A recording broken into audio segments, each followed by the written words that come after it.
Season greetings to you from everyone here at Channels Television. We hope that you enjoyed your Christmas as we look forward to the new year. My name is Yemi Adebayo. Good morning and welcome. This is the Friday edition of Sports This Morning on your award-winning Channels Television. Well, in spite of the season, there's a lot to look at this morning, and we will be doing that. We also want you to join in as we look at all of those issues. But before I bring those issues making the headlines to you, let's show you, just in case you're watching us for the first time, let's show you how you can be a part of the show this morning, how you can get your views, your thoughts across to us. And that's it on your screen. On Facebook, you can speak up and be heard. It is Channels-Sports. On Twitter, it is @Channels_Sports. And of course, you can tweet my personal handle. It is Yemi Adebayo 20. That's it on your screen. And so get your views across to us and let's know what you're thinking about on this special day, on Boxing Day.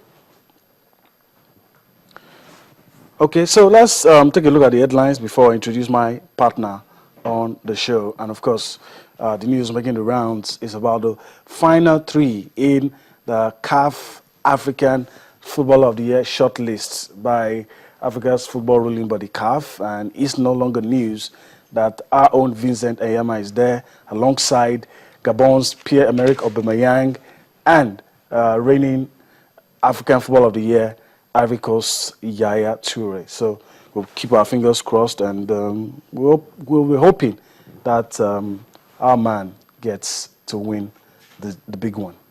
All right, it's Boxing Day football in the English Premier League. As you know, that across the world, everybody is taking a rest, but it's not so in the English Premier League. We'll be talking about that for you today.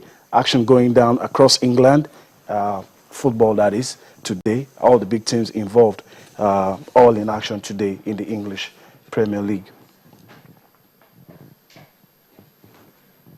All right, I thought we were going to bring Rory McIlroy to you and of course, Anthony Joshua. Those are the two other things. Okay, that's it on your screen. Rory McIlroy, the year, it continues to be good for Rory McIlroy. He wins that Valhalla. He wins the PGA Championship at Valhalla. And yeah, it was very good for him as he did that, making it the fourth title that he's winning this year. It's been a very good year for the Northern Irish golfer. He's been doing so well. And on your screen is British boxer. I mean, a lot has been heard about Tyson Fury, Amir Khan, but this man is the next big thing according to boxing pundits, and that's Anthony Joshua. He's dreaming big. He's dreaming of a big fight against the best boxers in the world. Whether or not his dreams will come true, we'll just have to wait and see. Okay, so that's the headlines, the top stories making the news, and of course you already know that will form part of our discussion on the show this morning. Before I go on a break, let me quickly introduce my partner to you, and that's of course Cecilia Morogwe.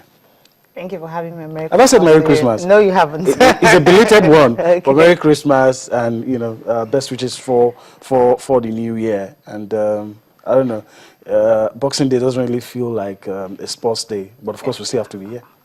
It does. You've forgotten, in England, Boxing Day traditionally, so you have all the games played. I mean, in this part of the world. In this part of the world, of course. But I'm expecting my gifts from you anyway. Okay. It's Boxing Day, so I need to open that box today. All right. So let's go on a break, and when we come back, we'll be looking at all of the issues we have lined up for you for your viewing pleasure on Sports This Morning. Join us again. All right. Once again, season's greetings to you from everyone here, especially from us on the sports desk. All right, let's go on. And Cecilia, it's no longer news that Vincent Eyama made the final shortlist, three-man shortlist. We were expecting that. But I think the bigger question is, can he win? And I don't know, I'll put you on the spot. Tell me what you think will happen, not what... Okay, let me put it this way. Not as a Nigerian. I shouldn't speak as a Nigerian. I think it's better that way.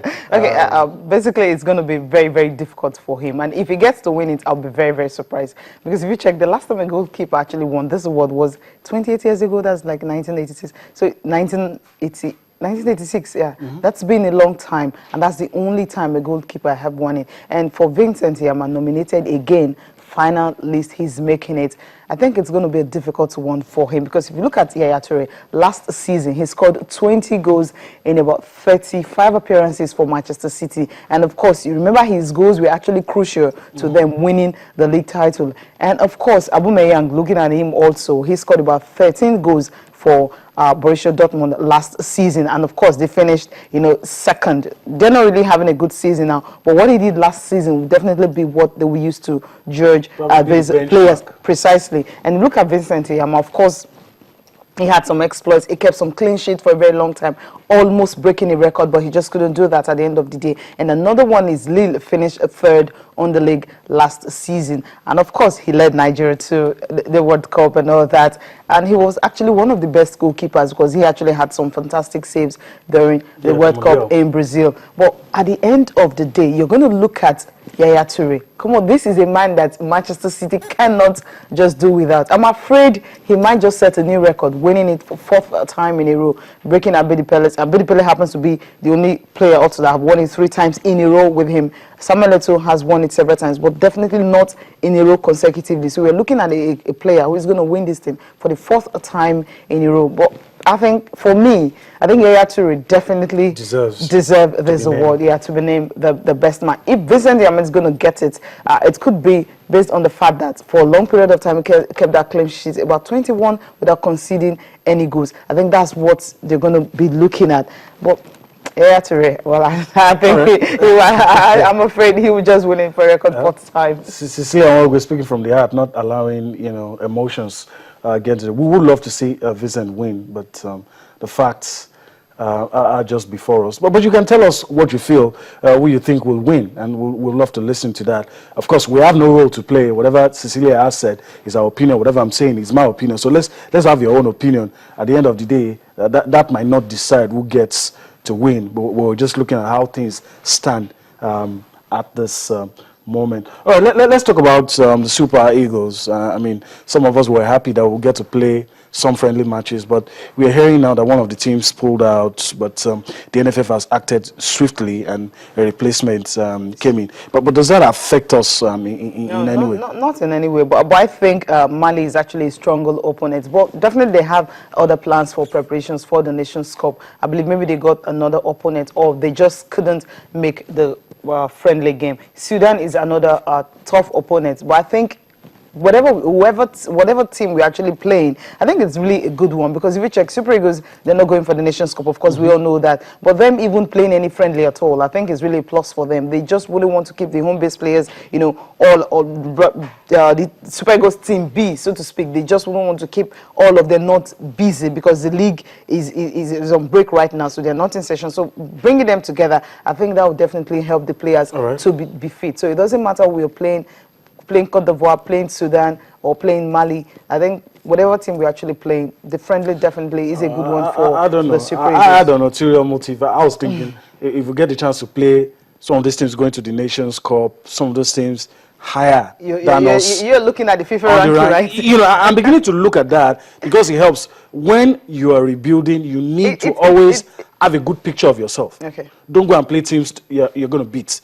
Play teams that have something to lose, teams that have their reputation, that want to protect, teams that will give you a run for your money. So it shows you the picture. It shows you where you are and where you need to be. But if you look at that time is really not a free day. Okay. That's what you should look at. And if you check, most of these big players are not even available for the game. So I think it's just to keep the home-based players busy. It's really not going to be a benchmark, for ranking or looking at maybe progress or anything. I think the NFF is just trying to keep them busy until whatever opponent that will come. So maybe when the FIFA free days now comes around, that's when we can now start looking for bigger countries to play, because at that time, most of them are really busy. For Cote d'Ivoire to agree to play us, I think it's really a huge one, because to me, I think it's they need to play us. They need to play us for them to prepare for the Nations Cup. If we had been at the Nations Cup, I mean, we'll course. play those friends, and that is why the opportunity is available, because us to these pick players will be anyone. released from their clubs maybe 6 or 4 weeks